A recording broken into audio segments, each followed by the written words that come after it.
हमारे शासनादेश निर्गत कर दीजिए। हम घुट घुट के नहीं जीना चाहते हैं। नहीं, कोई ऐसा दिन आएगा हम महामहिम राष्ट्रपति महोदय से इच्छा मृत्यु मांगेंगे और इसी धरना स्थल पर आत्महत्या करेंगे। हम अपने परिवार की जीविका को नहीं चला पा रहे हैं। मेरा बच्चा जिसको हमने पैदा किया है वो कहता है डैडी मुझे ये चाहिए। मैं कहता हूं बेटा इतने कम वेतन में मैं कैसे लाऊंगा।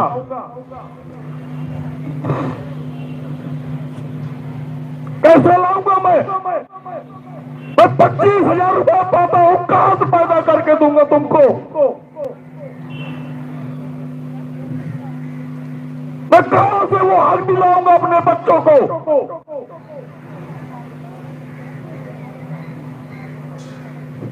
मुझे तो 25,000 मिल रहा है, वो 172 परिवार को 25 रुपया नहीं मिलता है। जिस तरह से वो 2 रोटियां खाने के लिए तरसता है परिवार, किस तरह से उनकी पत्नियां दूसरे की मजदूरी करके 2 वक्त की रोटियां कमा करके लाते हैं।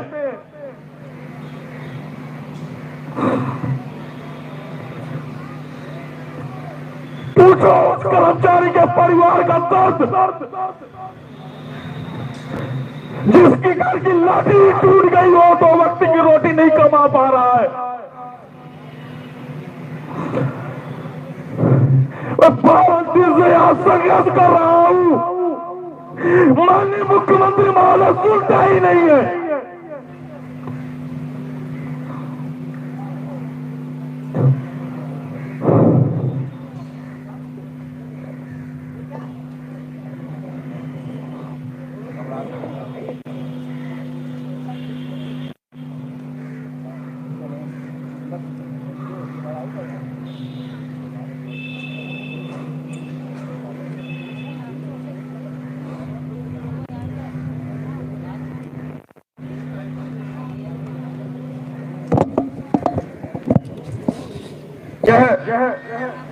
मैसेज मैं आप देना चाहता हूं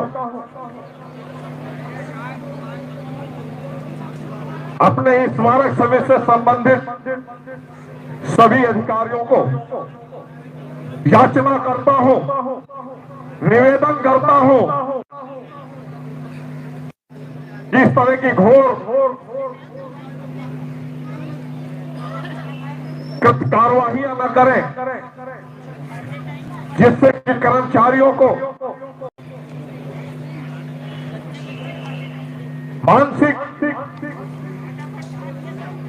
तनाव, साथियों को आर्थिक उत्पीड़न करने की जो चेष्टा की जा रही है आप लोगों के द्वारा, यह अच्छा नहीं है। हम सभी कर्मचारियों के द्वारा आप लोगों को 12 वर्ष समय दिया। जितने भी संबंधित अधिकारी हैं, नियुक्ति प्राधिकारी महोदयों को या मुख्य प्रबंधक महोदयों को, स्मारक समिति अध्यक्ष महोदयों को और शासन में हर टेबल से गुजरने वाले वो सक्षम अधिकारियों को 12 वर्ष का समय दिया है। और इन 12 वर्षों में कर्मचारी हित में एक भी शासनादेश आप लोगों ने निर्गत नहीं किए हैं। यदि आप लोगों ने नहीं किया है तो हमने अपने बच्चों का भविष्य देखते हुए, अपना भविष्य को देखते हुए हम आंदोलन पर उतरे हैं। यदि आप लोग अपने दायित्व का निर्वहन किया होता तो आज हमको, हमारे साथियों को यहां पर बैठने पर विवश करने वाले आप ही लोग हैं। आपने हमें विवश किया है, अब फिर विवश कर रहे हैं वेतन काट कर। अगर वेतन कटेगा तो कर्मचारी क्या करेगा वो आप जानेंगे और कर्मचारी जानेगा फिर। क्योंकि इस बार कर्मचारी जो संघर्ष के लिए उतरा है मैदान में, वो करो या मरो। हम गांधी को भी पूछते हैं और चंद्रशेखर आजाद को भी पूछते हैं। हम हाथ भी जोड़ना जानते हैं और पैर भी छूना जानते हैं और ऊपर से नीचे गिराना भी जानते हैं। इसलिए अनुरोध स्वीकार करें और इस तरह की घोर जो कृत्य कार्यवाहियां करने का प्रयास किया जा रहा है, षड्यंत्र रचा जा रहा है, आप भली बात जानते हैं।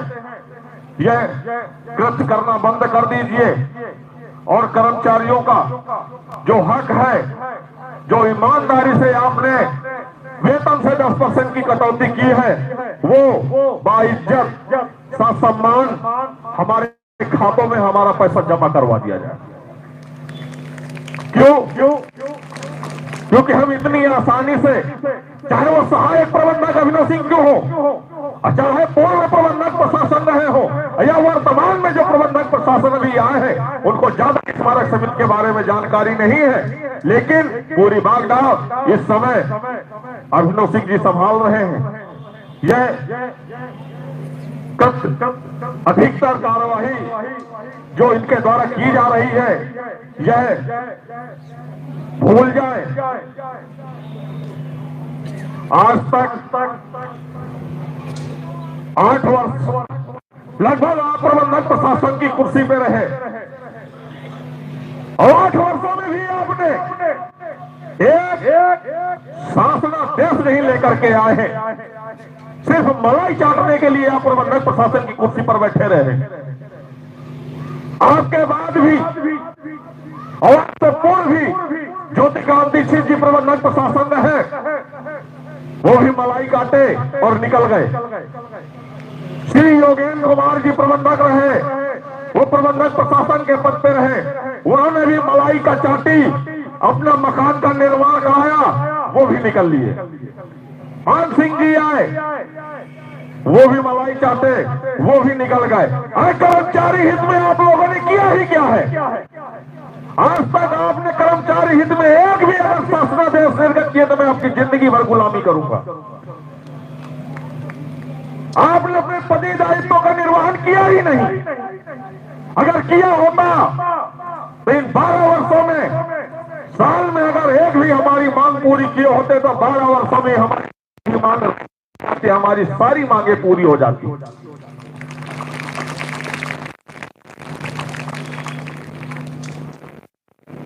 डॉक्टर आशीष जी वो आए, उन्होंने भी खूब मलाई चाटी, खूब अधिकारियों के घरों में कर्मचारियों को परोसा।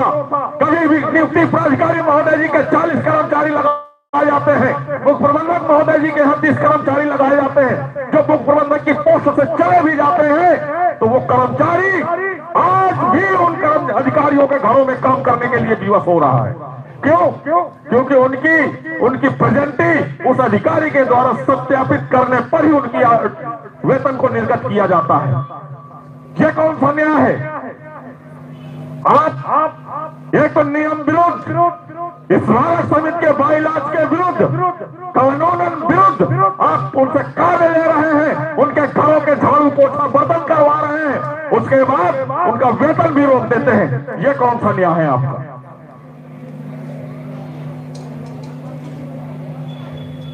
कौन सा न्याय है ये? अब और कोई रास्ता नहीं मिला।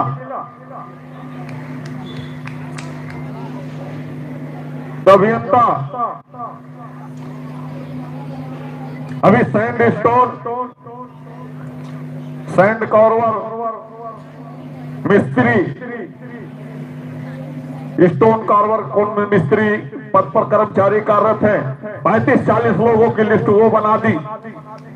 कहां भेज रहे हैं? कहां का इन्होंने टेंडर लिया है? कुछ समझ में नहीं आता इन लोगों का खेल। आखिरकार चल क्या रहा है? स्पेशल सेल का मतलब आप समझ सकते हैं।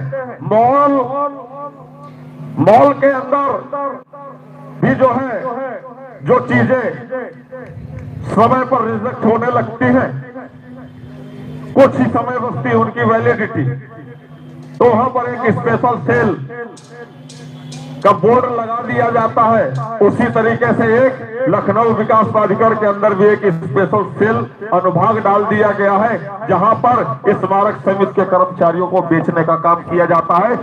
लखनऊ शहर के जो सक्षम अधिकारी उनके घरों में भेजने के लिए उस स्पेशल सेल से काम किया जाता है। क्यों किया जाता है?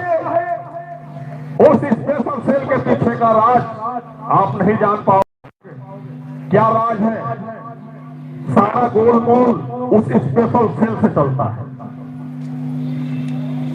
लगभग स्पेशल सेल में 8 से 900 कर्मचारियों की स्थानांतरित किया गया है। आज वहां पे कर्मचारी आपको मिलेंगे कितने?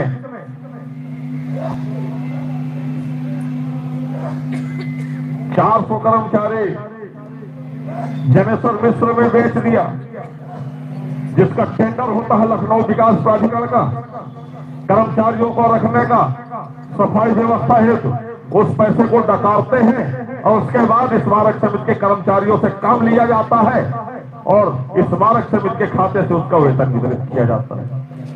ठीक इसी प्रकार जनेश्वर मिश्र पार्क, राम मनोहर लोहिया पार्क का, गोमती नगर रिवर फ्रंट का और भी तमाम लखनऊ विकास प्राधिकरण के नोडल पार्क है।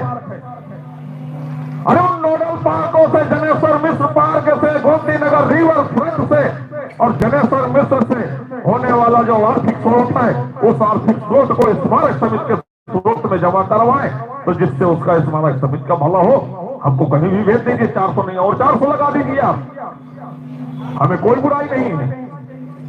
जब हमारी नियमावली चीख चीख करके कह रही है और स्पष्ट है कि स्मारक समिति के कर्मचारियों को किसी भी अन्य विभाग में न लगाया जा सकता, न भेजा जा सकता है, न कहीं संबद्ध किया जा सकता है, तो किस आदेश के तहत आप नियम विरुद्ध आप अन्य विभागों में और अपने घरों में भेजने का काम करते हैं? तमाम उन साथियों को चिट्ठी तो दी जाती है सदस्य सचिव कार्यालय से संबद्ध, मुख्य प्रबंधक कार्यालय से संबद्ध, वहां तो कर्मचारी नहीं, वो जितना मुख्य प्रबंधक कार्यालय से संबद्ध है वो मुख्य प्रबंधक जी के आवास पर, सदस्य सचिव कार्यालय से संबद्ध वो आवास पर। ये क्या खेल चल रहा है हमको समझ में नहीं आता है। क्या स्मारक का कर्मचारी आपके घरों में काम करने के लिए आया है? हम आपके घरों का काम करने के लिए नहीं, वेतन हमें सरकार देती है, हम सरकार के बनाए हुए स्मारकों में काम करने के लिए नियुक्त हुए हैं, हमें स्मारक में ही हम सबसे काम लिए जाएंगे। लेकिन नहीं,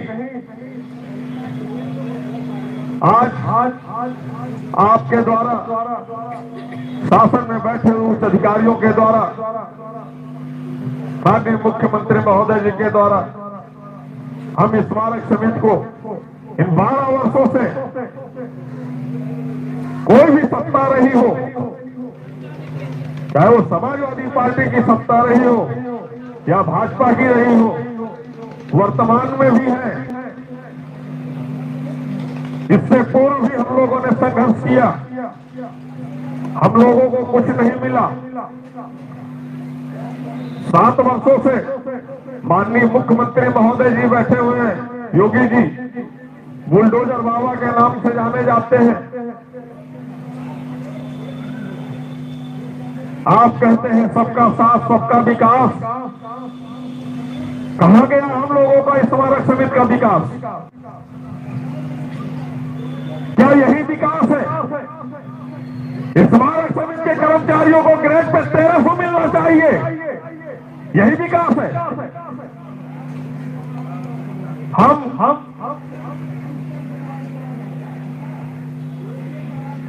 ग्रेड पे 1300 में जीवन यापन जिस स्थितियों को सामना करते हुए करते हैं,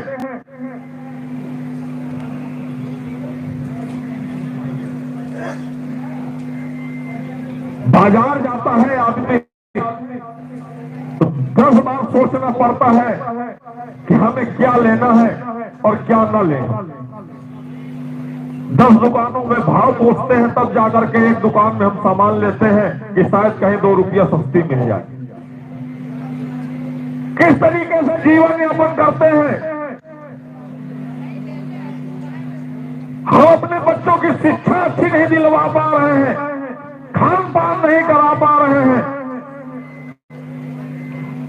ये अत्यंत दयनीय स्थितियों के सामना हमको करना पड़ रहा है।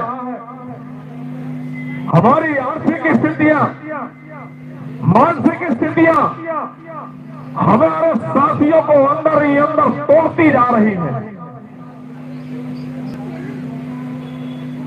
चिंतन में, मनन में दिन रात हमारा साथी खोया रहता है, चलता है रोड में, दिमाग में कुछ और चलता है, कुछ हो जाता है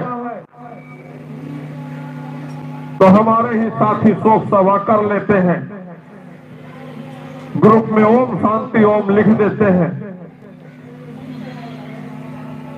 हमारे उच्च अधिकारियों के द्वारा तो हमारे साथियों के लिए 2 मिनट का सभा भी करने के लिए उनके पास समय नहीं है। इतने व्यस्त अधिकारी हमारे यहां नियुक्त किए गए हैं।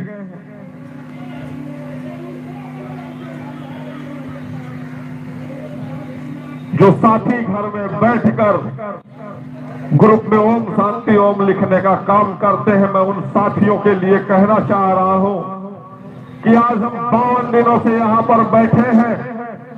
आप लोगों के अंदर का जमीर जगाओ, अपने हक अधिकार के लिए लड़ो, आगे बढ़ो।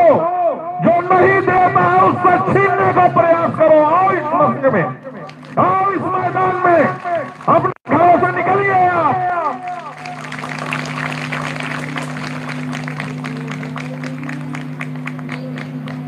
हमारे साथ जो होना था वो हो गया, आगे जो होना होगा वो होगा।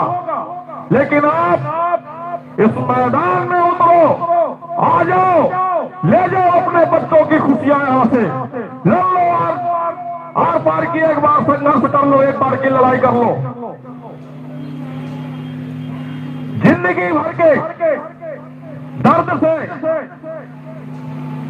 2 दिन का 10 दिन का दर्द अच्छा है, बर्दाश्त कर लो। लाठियां भी चलेंगी तो 2-4 दिन दवा खाएंगे, उसका दर्द चला जाएगा। आंसू गोले चलेंगे, 2 दिन आई ड्राफ्ट चलेंगे, आंख सही हो जाएंगी।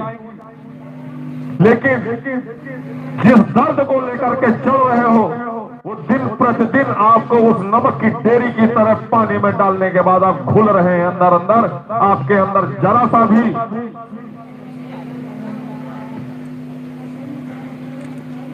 शब्द नहीं बचे हैं। मैं खत्म नहीं करना चाहता हूं। घुल रहे हैं आप लोग, अंदर अंदर घुट रहे हैं। चाहते तो बहुत हैं आप लोग कि हम भी जाए मैदान में, लेकिन जो हमारे भ्रष्ट अधिकारी बैठे इनकी कानूनी कार्रवाइयों से आप लोग डर चुके हैं, डरते हैं। अगर डरते हैं तो डरने से आपको आपका अधिकार नहीं मिलेगा। आपको अपने अधिकार के लिए, अपने बच्चों के अधिकार के लिए आगे बढ़ना पड़ेगा, तभी आपको वो अधिकार मिलेगा। निकलना पड़ेगा अपने घरों से, अपने परिक्षेत्रों से निकलना पड़ेगा। आपसे अगर कोई पूछता है कहां जा रहे हो, कह देना हम जा रहे हैं, हम 800 करोड़ का जो घोटाला हुआ है हमारे भविष्य निधि का, हम उसका हिसाब लेने जा रहे हैं। हम उस आंदोलन में जा रहे हैं जहां से हमारा पुण्यक्षित वेतनमान लगेगा, मतासित परिवार को सेवा का लाभ मिलेगा, जहां से हमारा स्थायी करण पत्र जारी होगा। हम उस आंदोलन में जा रहे हैं।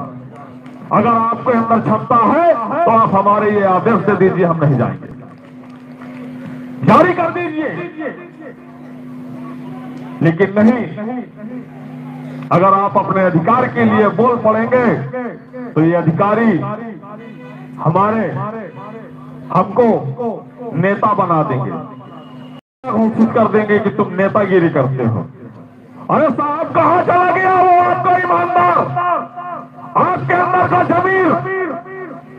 जब आपको अध्यापक ने स्कूल में पढ़ाया था और सत्य पढ़ाया था, तब जाकर के आप यहाँ पर अधिकारी बन के आए और सत्य बोलने के लिए आपको बताया गया था। और आज आप अपने अधिकार के लिए सत्य नहीं बोल पा रहे, झूठ बोल रहे, तलवे चाटने का काम करते हैं लखनऊ विकास प्राधिकरण जाके।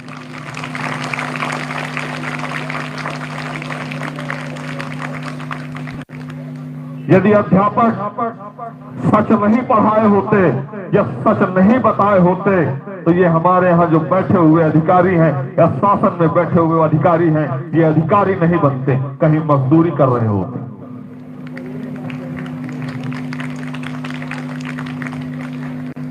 आज का दौर है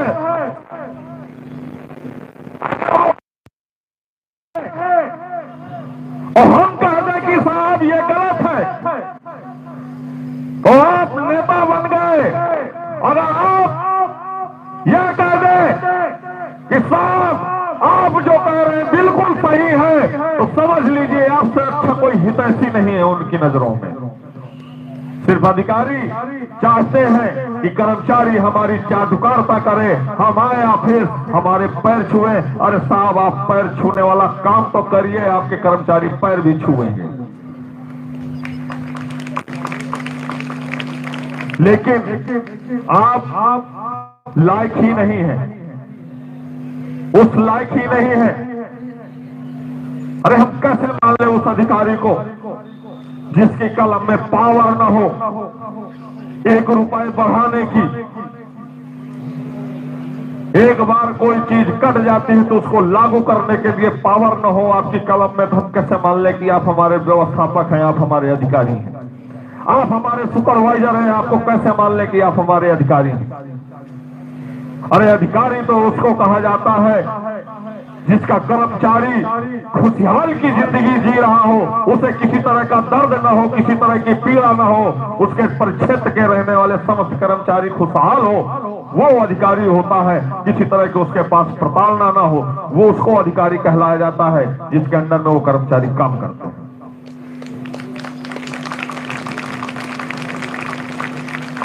इस नगर समिति के किसी भी परिक्षेत्र में कोई ऐसा अधिकारी नहीं है जिस परिक्षेत्र का, जिस जोन का और जिस व्यवस्थापक के अंतर्गत जितने कर्मचारी आते हैं, कोई कर्मचारी अपने अधिकारी से संतुष्ट नहीं है, खुश नहीं है। सिर्फ उन अधिकारियों के द्वारा मिला है तो क्या मिला है? शोषण, प्रताड़ना, स्पष्टीकरण, इसके अलावा कुछ मिला ही नहीं।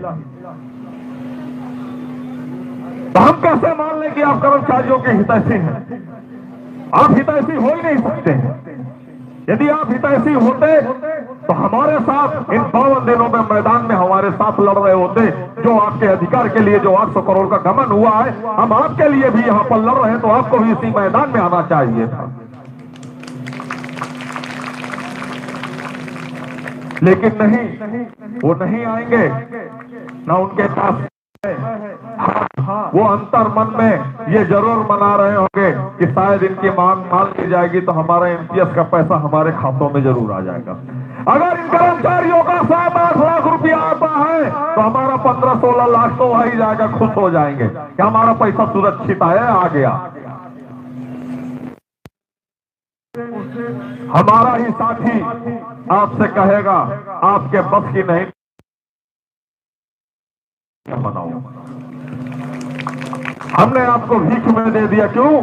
क्योंकि आप वो संघर्ष में लड़ाई के हिस्सा ही नहीं बने। संघर्ष तो हमने किया है, लड़ाइयां तो हमने की है, हमने वेतन कटवाए हैं, हमने झेले।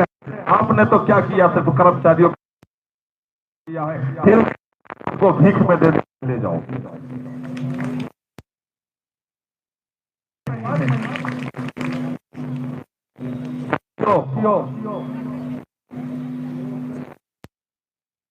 क्या बहुत कुछ है।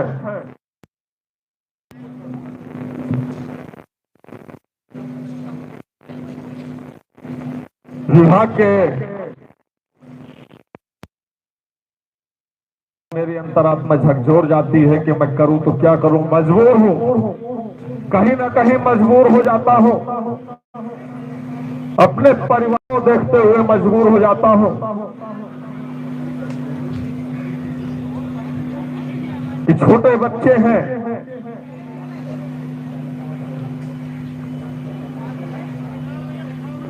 कहीं कोई ऊंच नीच हो गई तो समस्या उत्पन्न हो जाएगी। और समस्या तो उत्पन्न कर ही दिया है नियुक्ति प्राधिकारी महोदय जी ने, और बैठे हुए इस स्मारक समिति के भ्रष्ट अधिकारियों ने तोड़ने का प्रयास किया, लेकिन विफल रहे। जितना उनके अंदर जिज्ञासाएं थी, जितनी भड़ास थी, मारकर, गाली देकर, थाने पहुंचाकर, निलंबित करके, नोएडा बादल को संबद्ध करके, को स्थगित करके कर लिया आपने। अब इससे ज्यादा क्या कर सकते हैं आप?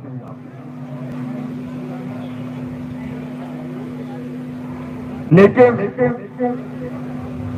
मैं इनकी कार्रवाइयों से नहीं, मैं अपने साथियों के न उपस्थित होने के वजह से मायूस हो रहा हूं। ये जो आज हमारे साथी, जिनके लिए हमारे साथ ये गतिविधियां हुई, कार्रवाइयां हुई, आज वो साथी इस धरना स्थल पर आते नहीं, जिनके लिए हम कुर्बान हो रहे हैं। अपने परिवार को, अपनी नौकरी को दांव में लगा करके बैठे हैं। मैं तो कुक की पोस्ट में हूं, नौकरी चली भी जाएगी तो मुझे कोई फर्क नहीं पड़ता है। क्यों? क्योंकि जिस समय में नौकरी पर आया था, उस समय मैं संजीव कपूर खजाना ब्रांच मुंबई, वहां पर कार्यरत था। लगभग 28,000 रुपया मुझे वेतन मिल रहा था उस समय। लेकिन ये पिताजी का मेरे दबाव था, ये सरकारी नौकरी है, कर लो बेटा। जब पहला वेतन मिला मुझे 8,461 और उस महीने खर्च हो चुके थे मेरे 16,000। तब मेरी आंखें खुली कि मैं कहां आ गया। फिर हमने अपने पिताजी से कहा कि मैं जा रहा हूं मुंबई, मैं अपना वही काम करूंगा। इस पैसे से ना मेरे शौक पूरे हो सकते हैं और ना मैं अपने बच्चों का भविष्य उज्जवल कर सकता हूं। तो उन्होंने कहा नई नई नौकरी लगी है बेटा, सब सही हो जाएगा। साल 2 साल इंतजार किया, ना डीए लग रहा है, ना इंक्रीमेंट लग रहा है। जो का 8,461।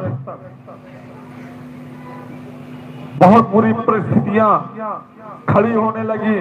क्यों? क्योंकि जो उस समय 28,000 कमा रहा होगा वो 8,461 रुपये में कैसे जीवन यापन करेगा वो?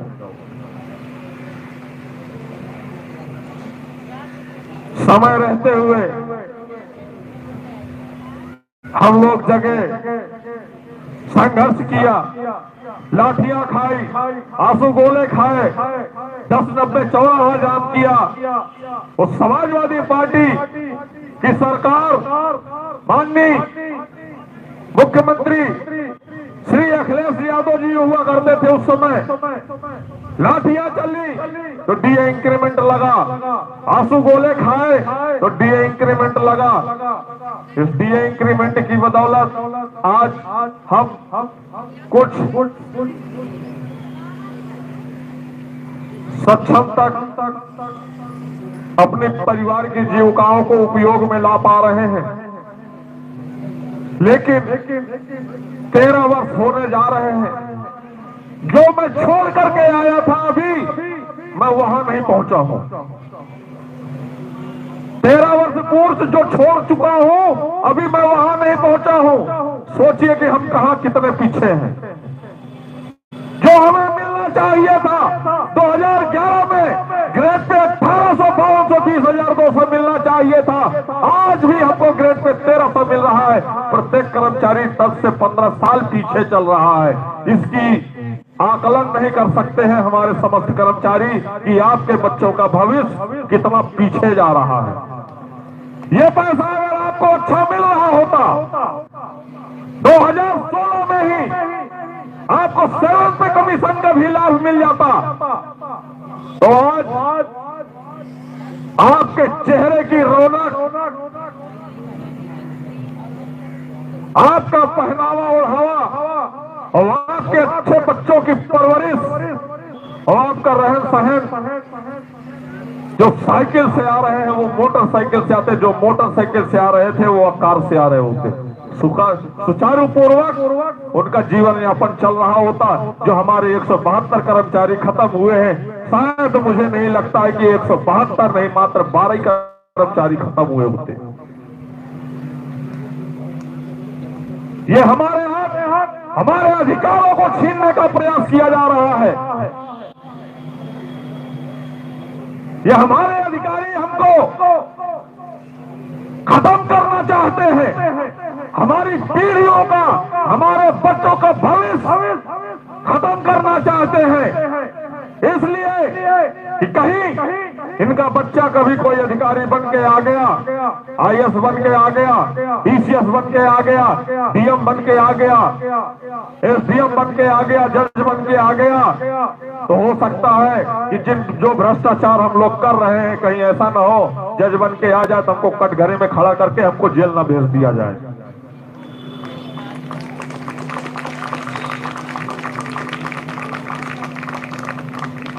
साथियों, जग जाओ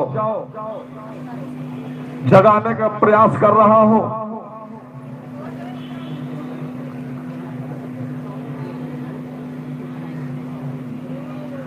हम अपने साथियों के दर्द की पीड़ा को समझते हैं, लेकिन वो मेरी पीड़ा को नहीं समझते। मैं जिसके लिए यहां पर बैठा हूं, 18 दिसंबर को लखनऊ विकास प्राधिकरण में आप सभी ने मुझे देखा होगा कि मेरी स्थिति कैसी थी।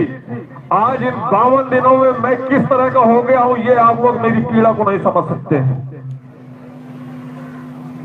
आप लोग जाते हैं घरों में, आराम से सो जाते हैं, अब मुझे रात में 12 बज जाता है, 1 बज जाता है, नींद नहीं आती, 3 बज जाता है, नींद नहीं आती, सुबह 6:30 बजे उठ के बिटिया को छोड़ने जाना होता है।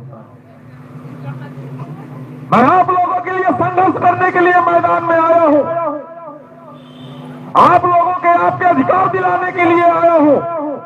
मुझे कोई फर्क नहीं पड़ता, अगर नौकरी चली जाएगी तो चली जाएगी। मैं आप ही लोगों से ऐलान कर दूंगा कि मैंने यहाँ पे फास्ट फूड की दुकान डाली है, हो सके तो महीने में 2 बार आ जाया करिएगा, मेरा धंधा पानी चलता रहेगा। लेकिन मेरी सेवाएं समाप्त कर दी गई तो मैं इतना वादा करता हूं, आप लोगों के बीच दूसरा कोई आदित्य, विवेकानंद तिवारी, विमलेश वर्मा या मोटिवेशनल टीम में जो भी सदस्य हैं, वो कोई या आने वाले समय में ये 13 वर्ष नहीं, आप 26 वर्ष और गुजार देंगे। जिन गुलामी की जंजीरों में जकड़े हुए, उन जंजीरों में जकड़े हुए आप लोग घरों पर वापस जाएंगे। खाली हाथ आए थे और खाली हाथ ही जाओगे। तब आपका बेटा पूछेगा, जब आपके बेटे का पैर इतना बड़ा हो जाएगा, जिस साइज का आप जूता पहन करके रखे हैं, उस साइज में जब पैर आ जाएगा तब वो जूता उतार के आपसे पूछेगा कि तुमने किया क्या है। पूरी नौकरी में जब आपका भाई आदित्य वहां लड़ रहा था, तब तुम लोग घरों में दुबक करके बैठे हुए थे, तब जूता उतारेगा तुम्हारे लिए। निकलो अपने घरों से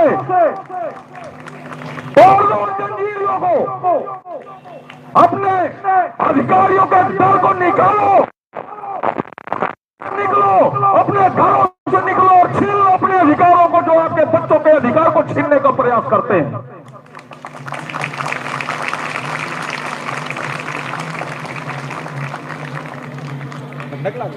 साथियों, बहुत दर्द है। इस जिंदगी में कुछ दिया नहीं है मुझे। शायद मेरे पिताजी ने मुझे ठोक ठोक करके इसीलिए कहा था कि नौकरी करो, कहीं नहीं जाना है। शायद मेरी नियुक्ति आप लोगों के लिए संघर्ष के लिए हुई थी, आपके अधिकारों को लड़ने के लिए हुई थी।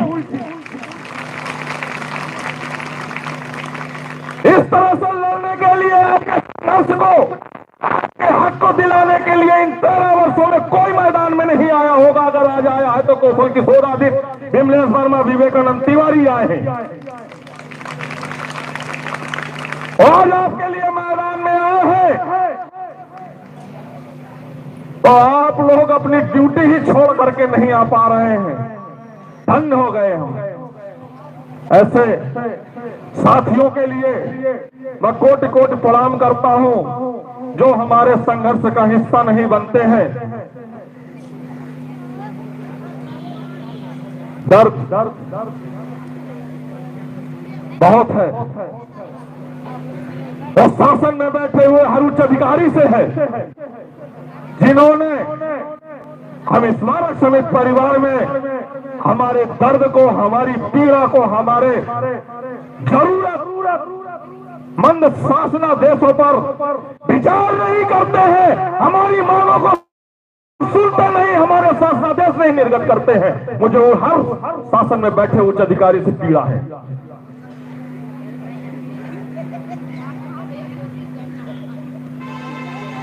मुझे माननीय मुख्यमंत्री महोदय जी से भी पीड़ा है। इतनी पीड़ा है कि अगर उन्होंने 7 वर्षों में बजट दिया है तो हमें क्यों नहीं दिया है? केवल प्रदेश के कर्मचारियों को दिखाने के लिए दिया है क्या? प्रदेश की जनता को दिखाने के लिए दिया है?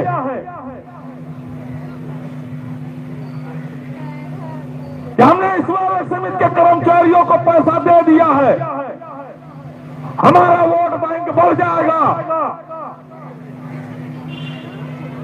अगर इस मंशा से दिए हैं तो मैं हाथ जोड़ करके निवेदन करूंगा कि जो 2024 में बजट दिया है उसको वापस ले लीजिए आप, हमें नहीं चाहिए। अगर बजट दिया है कर्मचारी मद में तो हमारे शासनादेश निर्गत कर दीजिए। हम घुट घुट के नहीं जीना चाहते हैं। नहीं, कोई ऐसा दिन आएगा हम महामहिम राष्ट्रपति महोदय से इच्छा मृत्यु मांगेंगे और इसी धरना स्थल पर आत्महत्या करेंगे। हम अपने परिवार की जीविका को नहीं चला पा रहे हैं। मेरा बच्चा जिसको हमने पैदा किया है वो कहता है डैडी मुझे ये चाहिए। मैं कहता हूं बेटा इतने कम वेतन में मैं कैसे लाऊंगा?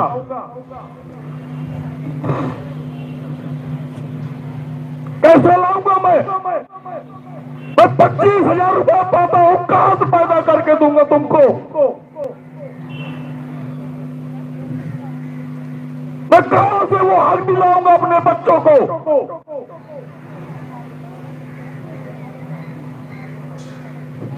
मुझे तो 25,000 मिल रहा है, वो 172 परिवार को 25 रुपया नहीं मिलता है। जिस तरह से वो 2 रोटियां खाने के लिए तरसता है परिवार, किस तरह से उनकी पत्नियां दूसरे की मजदूरी करके 2 वक्त की रोटियां कमा करके लाते हैं।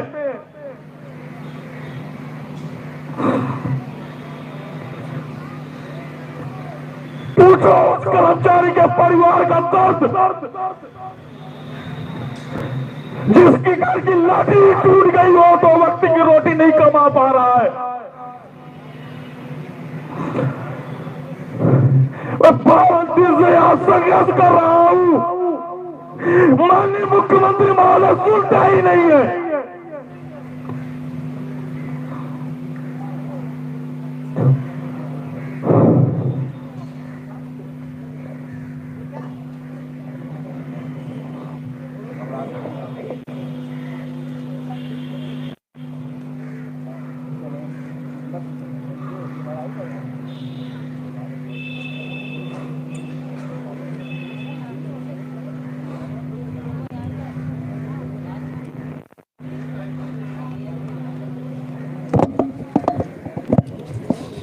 एलडीए के वीसी और अधिकारी, खास करके उत्तर प्रदेश के मुख्यमंत्री, जो ये लोग लगातार धरने पे बैठे हैं, आप लोग क्या मैसेज देना चाहते हो?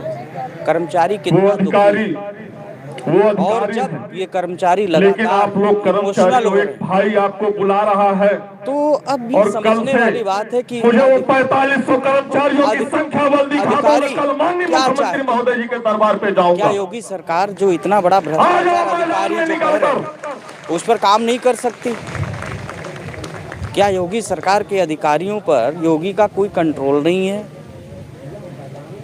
क्या जो ये कर्मचारी को गार्डन, हम बताना चाहते हैं माननीय मुख्यमंत्री महोदय जी को, तो उन पर कोई पकड़ नहीं, भ्रष्टाचार होता रहा, कर्मचारी लगातार भ्रष्टाचार पे आए थे, मुहिम पर बैठे। सुनिए क्या कह रहे हैं। के चेहरे में अगर चमक इस बार को जो मेंटेनेंस का बजट का घोटाला करते हुए इन पत्थरों की चमक को धूमिल किया गया, उसी तरह हमारे कर्मचारी साथियों के चेहरे की चमक को धूमिल किया। जो हमें मिलना चाहिए तो वो नहीं दिया इन्होंने।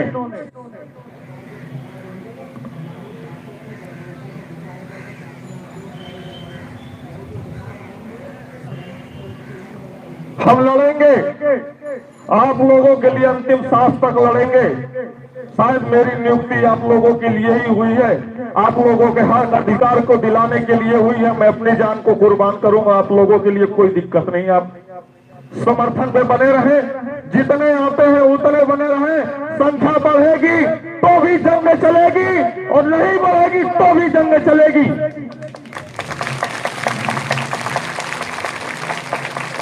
हम जीतेंगे, जीतेंगे, जीतेंगे, यही बैठेंगे।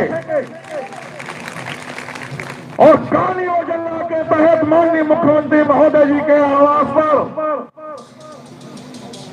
10-12 लाख कर्मचारियों का जो छोटे बड़े संगठनों के माध्यम से ऐलान हुआ है, सहयोग मिला है, प्रदर्शन मिला है, समर्थन मिला है, हम उस नियत तिथि में चलेंगे माननीय मुख्यमंत्री महोदय जी के आवास।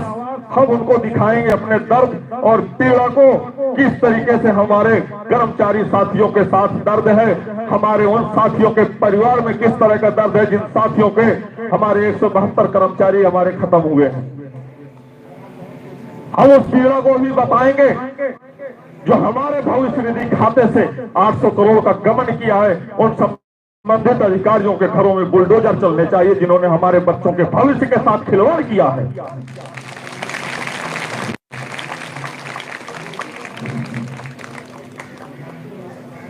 साथियों,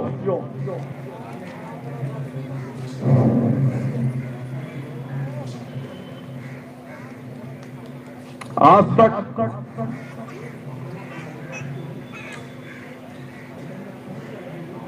हमने किसी भी सक्षम अधिकारी का अपमान नहीं किया है। जो भी कहा है सम्मानित शब्दों के साथ कहा है। यह आप इन 52 दिनों में समझ सकते हैं, महसूस कर सकते हैं, या जो आरोप लगाए जाते हैं इन 52 दिनों में किसी भी न्यूज चैनल का वीडियो उठा करके देख लें कि हमने कोई भी अभद्र भाषाओं का प्रयोग किया हो। जहां तक होता है हम अनुशासन में रहते हुए नियमबद्ध तरीके से अपनी बातों को रखते हैं। अगर हमारे नियुक्ति प्राधिकारी महोदय हमसे नाराज है तो मैं उनके लिए और अपने साथियों के लिए चंद लाइनें कहना चाहता हूं। आप लोगों की इजाजत हो तो कह दूं। किसी को नफरत है मुझसे, नियुक्ति प्राधिकारी को नफरत है हमसे। हमने उनको आज तक कुछ कहा नहीं है, हालांकि उन्होंने ही हमको घूसों से मारा भी, गालियां भी दी, थाने में भी पहुंचा दिया। हमने आज तक कुछ नहीं कहा। किसी को नफरत है मुझसे और किसी को और कोई प्यार कर बैठा है, किसी को नफरत है मुझसे और कोई प्यार कर बैठा है। प्यार कौन कर बैठा है? कौन प्यार कर बैठा है? आप लोग। किसी को नफरत है मुझसे और कोई प्यार कर बैठा है। किसी को यकीन नहीं मुझ पर, किसी को यकीन नहीं मुझ पर। किनको? उन चाटुकार दलालों को जो मंच छोड़ करके भग गए। किसी को यकीन नहीं मुझ पर और कोई एतबार कर बैठा है। आप लोग विश्वास करके यहां पर बैठे हैं और कोई एतबार कर बैठा है। बहुत अजीज है ये दुनिया बीना, बहुत अजीज है ये दुनिया भी ना। कोई मिलना नहीं चाहता है। कोई कौन नहीं मिलना चाहता? नियुक्ति प्राधिकारी महोदय जी ने जो मैसेज भिजवाया था कि आदित्य को छोड़ करके बाकी कोई भी आ सकता है मिलने, मैं उनके लिए ही ये चंद लाइनें लिखा हूं। कोई मिलना नहीं चाहता और कोई इंतजार करके बैठा है।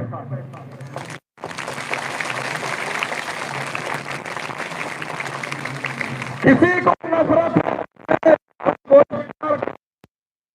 किसी को नहीं मुझ पर और कोई एतबार कर बैठा है। अजीज है ये दुनिया भी ना, और कोई इंतजार करके बैठा है। साथियों,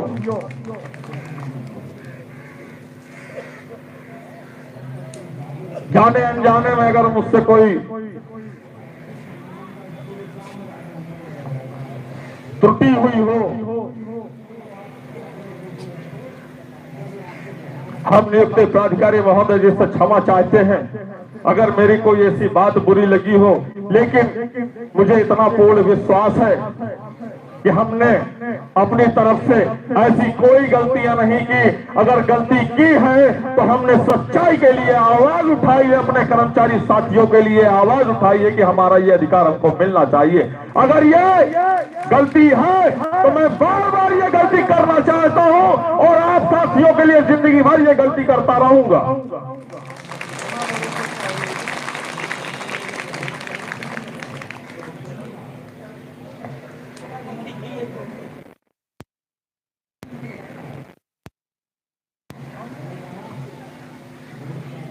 अपने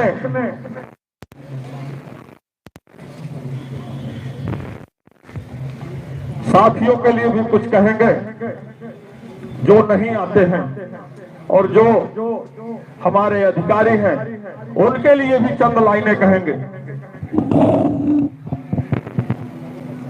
चुभ जाती हैं बातें कभी कभी, चुभ जाती हैं बातें कभी, तो कभी लहजे मार जाते हैं।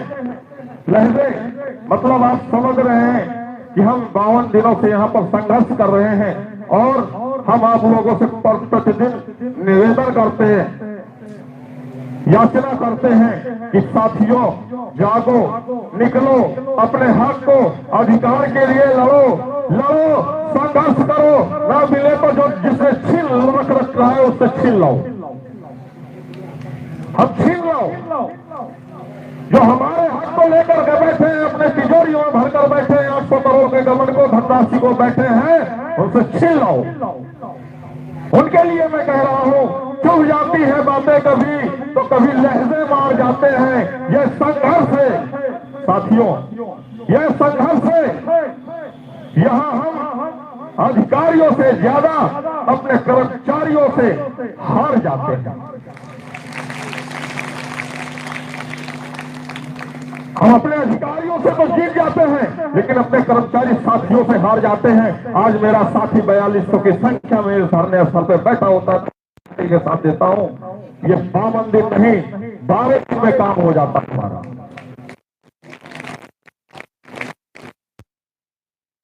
आप सभी समय का इंतजार कर रहे होंगे कि हम बोलना कब बंद करें, हम लोग घर जाएं।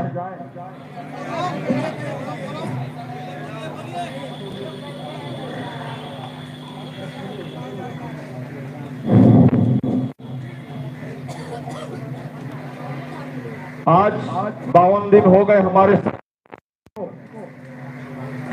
जिन साथियों ने सुना उनका मैं हृदय दिल से धन्यवाद करता हूं। उन बहनों का मैं हृदय दिल से धन्यवाद करता हूं, और जो बहनें नहीं आती हैं मैं उनका धन्यवाद करता हूं, और जो साथी हमारे नहीं आते हैं मैं उनका भी धन्यवाद करता हूं कि अगर यह समाचार मीडिया के माध्यम से और हमारे कर्मचारी साथियों के माध्यम से और बहनों के माध्यम से आप लोगों तक पहुंचे कि हमने आपके लिए ऐलान किया है कि आप लोग मैदान में आ जाओ, अगर आपको सूचना मिल जाए, आपके अंदर का जमीर जिंदा हो, तो कल यह स्थान खाली नहीं होना चाहिए, पूरे 4000 कर्मचारियों के संख्या बल में भरा होना चाहिए। हम सत्य की लड़ाई लड़ रहे हैं, सत्य के लिए संघर्ष कर रहे हैं, अपने हक के लिए संघर्ष कर रहे हैं। हम उन हकों के लिए संघर्ष कर रहे हैं जिससे हमारा परिवार एक अच्छा, एक खुशहाल जीवन सुचारू पूर्वक संचालन कर सकता है अपने परिवार का। ये हमारे सारे हक, जितनी भी हमारी ये मांगे हैं, ये हमारे हक हमको अगर दे दिए जाते हैं तो हम एक अच्छी जीविका के साथ अपने परिवार का भरण पोषण कर सकते हैं। चतुर्श्रेणी कर्मचारी चतुर्श्रेणी ही रहेगा, अधिकारी हमेशा अधिकारी ही रहेगा, वो हमारा अधिकारी है और अधिकारी रहेगा। हम चतुर्श्रेणी के कर्मचारी हैं, चतुर्श्रेणी के ही कर्मचारी रहेंगे। बस थोड़ा सा हम अच्छा खाने लगेंगे, हम अपने बच्चों को थोड़ी सी अच्छी शिक्षा उपलब्ध कराने लगेंगे। अधिकारियों के बच्चे, अधिकारी स्वयं अच्छा पहन रहे हैं और अच्छी शिक्षा व्यवस्था उपलब्ध करा रहे हैं अपने बच्चों को। हमारी ये समस्या दूर हो जाती है तो हम अधिकारी नहीं बन जाएंगे। हम चतुर्श्रेणी कर्मचारी थे, हैं और चतुर्श्रेणी ही कर्मचारी रहेंगे। क्यों? चतुर्श्रेणी कर्मचारियों के लिए स्मारक समिति के बाइलाज में कोई पदोन्नति है ही नहीं।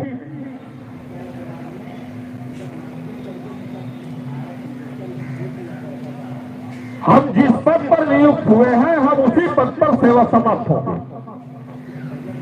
सिर्फ आपकी पदोन्नति होगी तो ग्रेड पे की होगी, जो आप 10 वर्ष की सेवा पूर्ण करने के उपरांत अगर पूर्व में ही आपका ग्रेड पे 1800, 5200, 20,200 का स्केल लागू हो गया होता तो जैसे ही आप लोगों ने 10 वर्ष की सेवा पूर्ण की थी स्मारक समिति बाइलाज के अनुसार आप लोगों का एक ग्रेड पे पदोन्नति हो जाता। आप लोगों को इस समय 1900 का ग्रेड पे मिल रहा होता और 3 वर्ष 24 चल रहा है, 27 में आपकी द्वितीय पदोन्नति हो जाती, आप 2000 रुपये ग्रेड पे पहुंच जाते। लेकिन मानसिकता ऐसी बना रखी है, ऐसी फूट डाली है कि ये 1300 ग्रेड पे के कर्मचारी, ये 1400 का ग्रेड पे के कर्मचारी अगर इनका कुछ निश्चित वेतनमान हो गया तो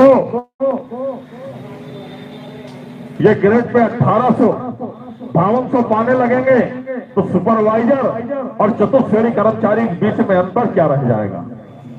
ऐसी मानसिकता बना करके बैठे हुए हैं लोग। इसलिए यहाँ पर सुपरवाइजर नहीं आते हैं, इसलिए स्टोर कीपर नहीं आते हैं, इसलिए लिपिक नहीं निकलते हैं वहां से। जिस दिन कोमल प्रजापति की दुर्घटना हुई थी इसी मानक नगर स्टेशन में, जो लिपिक के पद पर कार्यरत थे, उस दिन लिपिक संवर्ग का कलेजा फट के बाहर आ गया था कि अब आज उस समय में मंडल आयुक्त कैंप कार्यालय से संबंध था। उस दिन लिपिक संवर्ग कौशल किशोर आदित्य को याद कर रहा था कि अगर आज कौशल किशोर आदित्य यहाँ होते तो उनकी बॉडी को लेकर के धरना चालू कर दिए होते। अरे कौशल किशोर आदित्य ने भी उसी खेत का गेहूं खाया है, जिस खेत का आप खाते हैं उसी खेत का हम भी खाते हैं। क्या आपके अंदर कलेजा नहीं था? लड़ना चाहिए मैदान में निकलकर।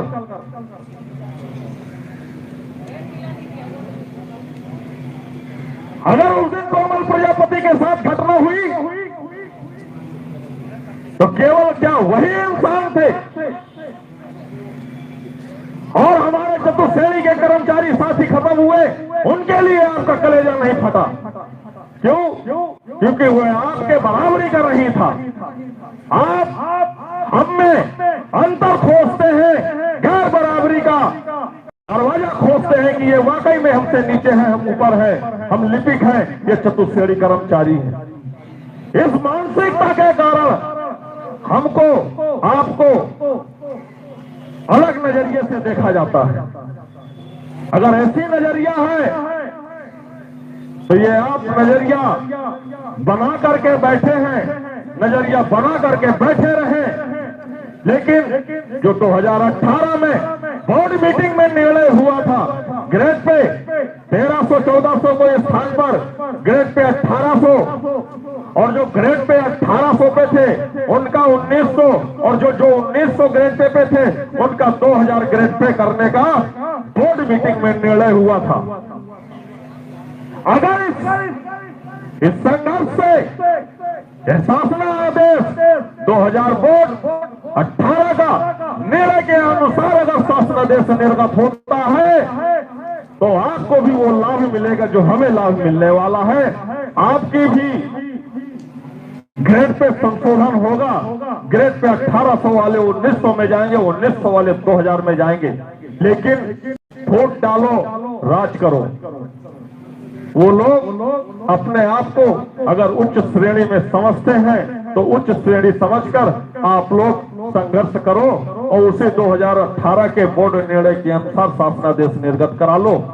हम यहाँ संघर्ष कर रहे हैं और संघर्ष करते रहेंगे। कल बीएलओ डे है।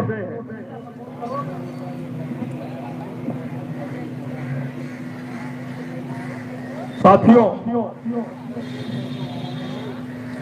जो निर्वाचन में लगभग 1400-1500 कर्मचारी हमारे निर्वाचन का कार्य कर रहे हैं, उन सभी साथियों से कहना चाहूंगा, कल बूथ लेवल ऑफिसरों का डे है। जिस तरीके से और भी तमाम डे होते हैं, उस दिन किसी भी बीएलओ को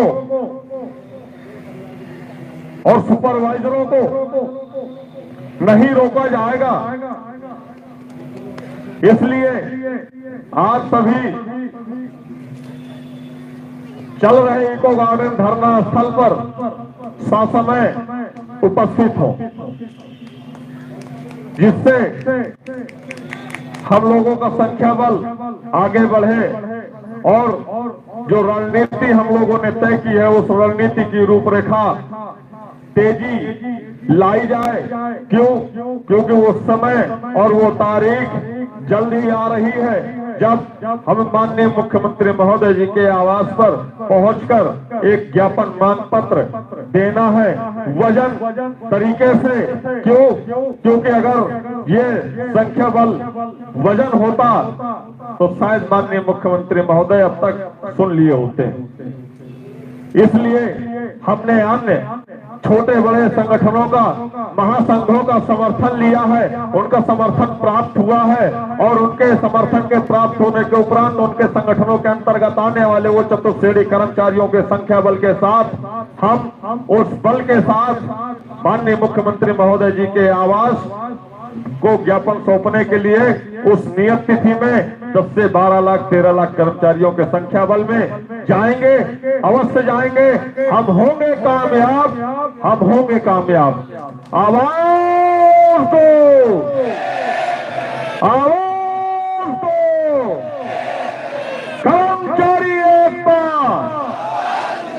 मेरे साथ बोलिएगा, हम होंगे कामयाब, हम होंगे कामयाब। एक दिन हमें पूरा है विश्वास, हम होंगे कामयाब।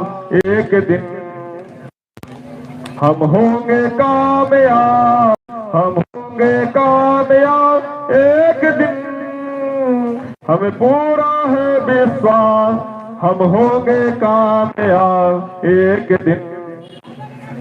बोलो साथियों, हम होंगे कामयाब, हम होंगे कामयाब एक दिन।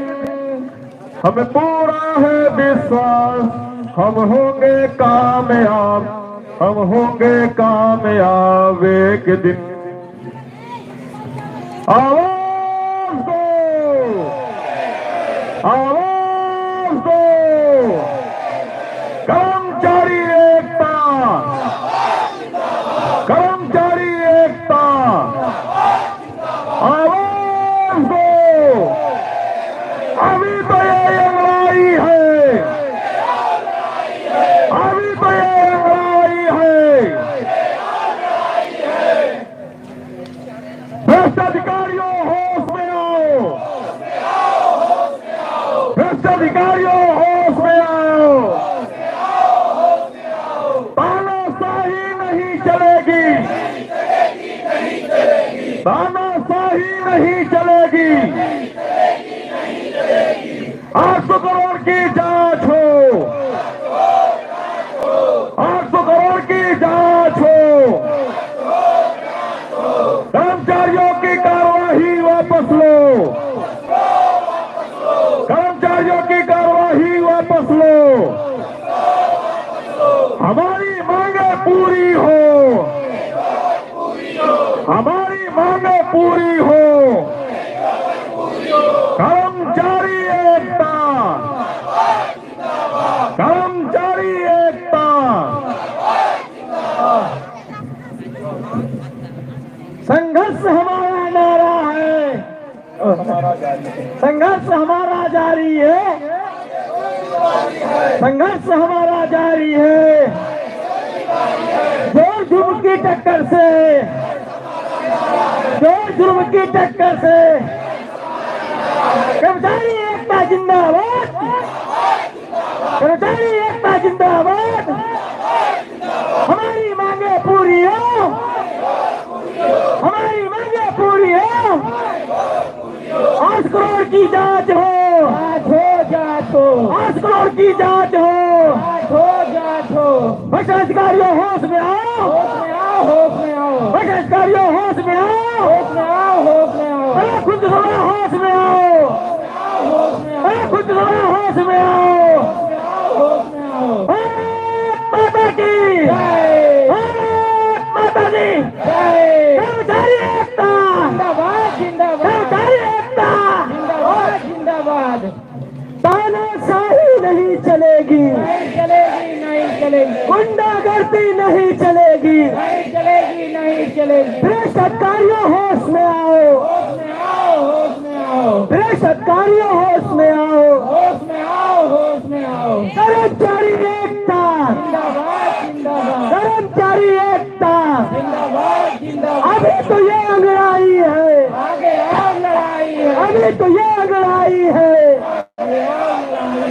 अरे खुद जुज्बा होश में आओ, होश में आओ, होश में आओ। अरे मुरुजवा होश में आओ, होश में आओ, होश में आओ। अरे खुद जुज्बा होश में आओ, होश में आओ, होश में आओ। अरे मुरुजवा होश में आओ, होश में आओ, होश में आओ। गुंडागर्दी नहीं चलेगी, नहीं चलेगी, नहीं चलेगी।